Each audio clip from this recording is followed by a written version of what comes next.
Today, I will be going over a few YesLaw tips and tricks that you might not be utilizing for your e-filing of your transcripts. So let me share my screen and I will go over just a few tips. Okay, here is the YesLaw transcript generator. I'm going to show you how to find a project. These are projects that you've already uploaded. Say we've already done the master volume on appeal, and I want to change something in that. So I'm going to find project, and here's my projects here. I'll find one that has several volumes so that you could see how to manipulate the volumes. So here I've got one that's got 3 volumes. Click right here on this 3 dots, and this will bring up this multi-transcript consolidation file, and it shows you the transcripts and what the page numbers are. This is where you would check the block max, 1 through 5. The next one should be page 6, et cetera, et cetera. So if I wanted to add or delete something from the volume, for instance, this is 3 different reporters and they gave me their ASCIIs. They had to make a correction and they sent me a new ASCII. Instead of uploading the entire project over, I'm going to find the project like I just showed you. Here you can click on any one of these files. For instance, say this was the wrong volume. I can add or delete right here. I can delete it. And now she gave me her new one. I can just click add and I can bring up the transcript that I want. And here we'll put this back in. And now here is her corrected one. So I did not have to re-upload anything. I only changed and added one volume to the consolidation screen. Now also on this consolidation screen, there's other tabs here that you may not be utilizing. Under the Sessions tab, this is where your master volume index is going to be prepared. If you look at volumes, here's my volume 1, 2, 3, 3A, and it tells the morning session with the page numbers. For instance, if someone gave you an ASCII and maybe their index did not pull through correctly, and you might be missing a morning session, you might be missing the actual volume. This is where you manually add it in. So I can add anything to this by clicking the add button. And I can maybe make this a bookmark. For instance, this could be the change of plea.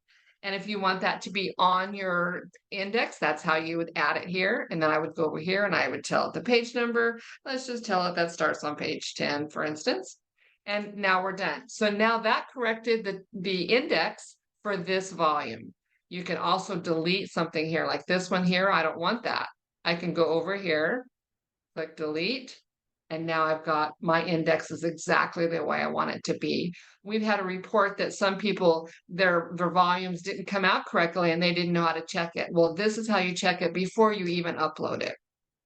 You can also check your chronological index right here with the examinations.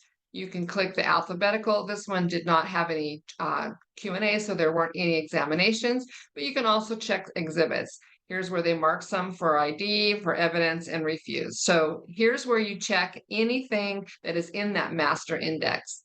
This word index is one that most people are not even realizing what it was for. If you have a large volume, this one's already been uploaded, so it has these here, but you can check here, you click on word index, and this will tell you what the signature files are for each volume. So for instance, it would be unchecked and it might be blank. So this is when I can go into a 20 volume upload and I can quickly go to the word index and I can add in the signatures right here, not at the original file. So I can click, I have all my signature files here, say this one's Tanya, now it put Tanya's signature on there. Or for instance, I found out that it pulled in the wrong one. I click on there, say this is Erica, and do that. So this is where you would look for signatures. I'm also going to show you how to edit the transcript from within here. So someone gives you an ASCII and you need to make one correction. Instead of deleting and adding in a whole new correction by making the correction elsewhere, you can actually make it within this upload by hitting the edit button. Here's your edit button. You pull that up and it will bring up your transcript. You can change a case number, whatever you want to change. Say this is the wrong case number. Now you tell it save, and now it has edited into that. Case number is correct. You do not have to do anything else. It corrects it in the ASCII folder where you keep your ASCIIs on your computer, and it corrects it within this upload. So I use this when it's a very simple correction if somebody needs to change a spelling or something, and I actually print for my YesLaw transcript, so I'm not too concerned about what's going on in my case catalyst file. But this is where I make most of those corrections, especially if they're small. So the edit button within the transcript. So the next thing I wanted to talk about is YesLaw updates. You need to regularly update your YesLaw.